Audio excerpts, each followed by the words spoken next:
We're very lucky to be joined on the program today by science fiction author, most recently of the Ministry for the Future, Kim Stanley Robinson. Welcome to the Damage Report. Thanks, John. Good to be with you. Very glad to have you here. Our viewers might well be familiar with your many novels, but we're actually having you on to talk about your nonfiction writing. Recently, you wrote an op-ed about climate change, which is a topic that pops up in a lot of your fiction work. What led you to writing this op-ed about climate change? Well, it was from invitation. I generally think of myself as a novelist and not a nonfiction writer, but when I get invitations that are provocative enough or an opportunity, then I take them. And so an invitation came from Horatia Harrod at Financial Times, and she gave me a word length and a suggested topic, and so I went for it. And so you talk about some of your recent experiences driving in the United States, seeing some of the effects of things like wildfires and things like that. You've been writing about this topic for some time, and over that time, there's been a lot of developments politically and in terms of technology, and certainly the situation with our climate has been changing. As of right now, what do you make of the current state of our climate here in the United States? Well, I'm just a reporter here. It isn't as if I have any special insights. The latest IPCC report was extremely alarming. We've already had like a 1.1 degree global average temperature rise, and we'd like to keep it below 1.5 if we could for the health of the biosphere, which means for the health of human beings. Well, given that we are a carbon burning technological base to run our civilization, and it's a health requirement, electricity, and keeps us fed.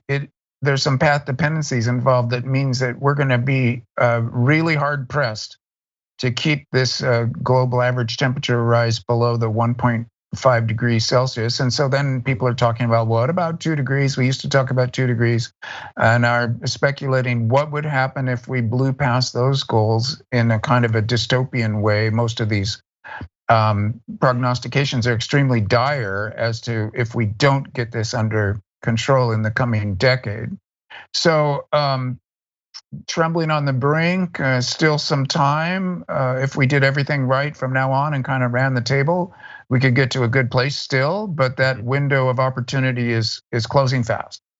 Yeah, you're totally right. A lot of the speculations are pretty dire, pretty dystopian. You mentioned in the piece, though, that while you often talk about society grappling with issues like this, or societies that have grappled with issues like this, that you consider your, I read you consider your writing to be more utopian. One of the things I was curious about was, in your books, you often will talk about the politics of issues like this, about different approaches to things like environmentalism and that sort of thing.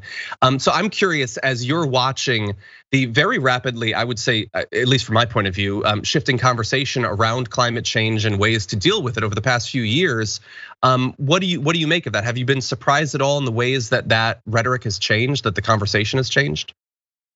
Yes, and I've been pleasantly surprised. It's coming on fast, a general cultural awareness that we have to deal with this or else everything gets shattered and civilization is in desperate straits.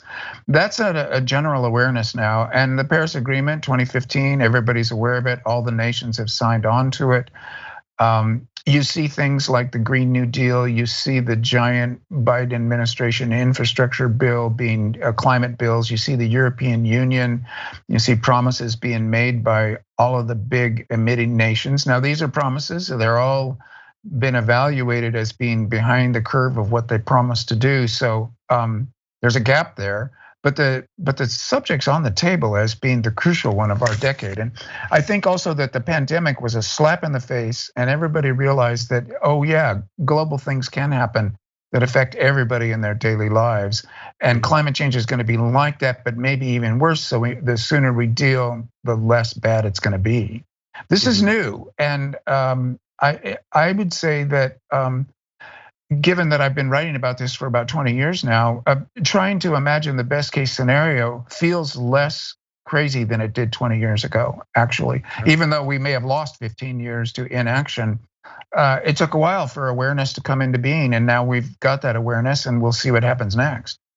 You also mentioned in your recent, as you say, you've been writing about this for some time. Your most recent work, which you wrote, like it was in 2019 that you actually wrote it. It was released in 2020.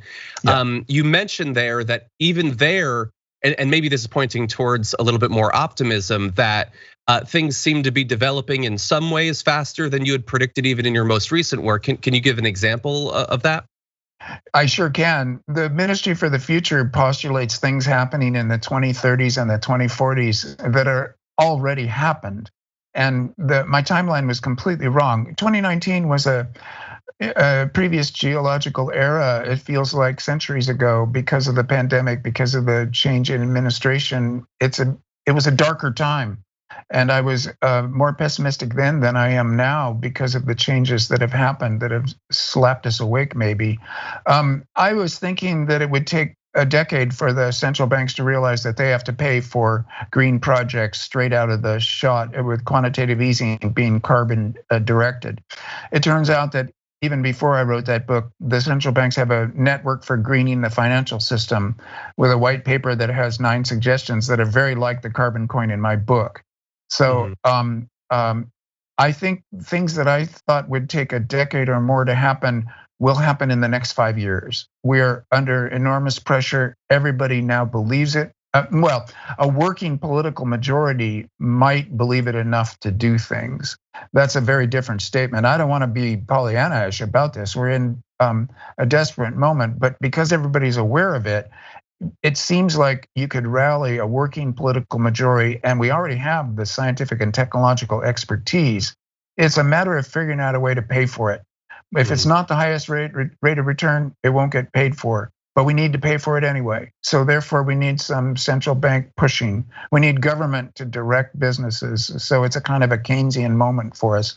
Back to a government taking over the economy of the world in order to avoid catastrophe. We've been in places like this before, and now we're back there again. I want to send people to the piece because you give a lot of examples of what you were talking about right there. So if everyone wants to check at the Financial Times, it's A Climate Plan for a World in Flames by Stanley Robinson. What I wanted to ask you about was some of the examples you give of things that might need to be done, some of which I hadn't even thought about, like for instance, pumping water out from under the ice sheets and glaciers that are slipping gradually into the ocean, those sorts of things. These are massive projects. And it's the sort of thing that shows up constantly in your books. Like you think about how much it takes to build a moving city on Mercury or to make Mars habitable on the surface, these sorts of things. And so what I want to ask you is, you mentioned things like central banks and governments starting to take it a little bit more seriously. The experience of since you wrote your last book, socially, we have been faced with this massive problem of the pandemic, and certainly governments have acted to try to stop it. Socially, I've been fairly depressed at the reaction of quite a few Americans and some people around the world of their unwillingness to be part of a collective response to a problem. Does that give you any pause? Like, it's one thing for central banks, governments to recognize the problem, but doesn't it require a critical mass of people too? Is that a small enough minority that it doesn't scare you, our unwillingness to work together to face big problems? It scares me, as it ought to. But on the other hand, think about the response to the pandemic. Within months, we had the vaccines. Within a year, we've had majorities vaccinated in the developed countries. It scares me that we haven't spread this around the world, and climate equity is a big topic of concern for everybody. But people don't want to admit how dependent they are on everybody else and on science. When you eat your food, science has helped to grow it and get it to you. And so at the very basic level, we depend on science. Public health is a matter of public health. The diseases that were ravaging humanity were controlled by public health measures that were perfectly non-controversial. And most people indeed are willing to admit that when push comes to shove and when they're scared for their lives, they run to a scientist, which is their doctor, which is their engineer. So a lot of this is just blowing smoke because people don't like to be beholden to others. but we are interpenetrated with each other. It's a gigantic team, and you have to count on people that you don't like or don't know to help keep you alive. This is evident, and I think a working majority can be hammered together to get past the minority of people that would like to pretend that they don't depend on other people when they do. There will always be people like that, but a lot of them are going to die of COVID because they're being silly. And I say silly deliberately. It's just flying in the face of ordinary reality to oppose this particular project. And I think that the world will get past that one. The bigger projects that you talk about, it's interesting that you mentioned the sucking of the water out from under glaciers. I thought this was just a single glaciologist notion, good for a science fiction novel. In fact, it's a paper in Nature that was published even before my book. The numbers have been run. The oil industries have to do something other than pump oil, and their technology could be used to pump that water. We need to stabilize those glaciers, or else all the seacoast cities of the world are doomed to massive sea level rise and destruction. So interesting projects are popping up all over and entering the general discourse. And then, as I say, it comes back to, can we decide to do it? Can we pay ourselves to do it? Yeah. Well, I certainly hope that they engage in these projects you're talking about. The Swamping the Coastline made for an interesting setting in New York City in one of your novels, but I'd prefer it to stay fiction personally. Yeah, me too. Me too. Yeah, and I'm very curious to see what all these experiences, technological and social, since your last book, how it might influence your future work. But Kim Stanley Robinson, it's been a thrill to have you on. The most recent work is The Ministry for the Future, but thank you so much for taking time out of your busy schedule to join us on the show. Thank you, John. It's been a real pleasure.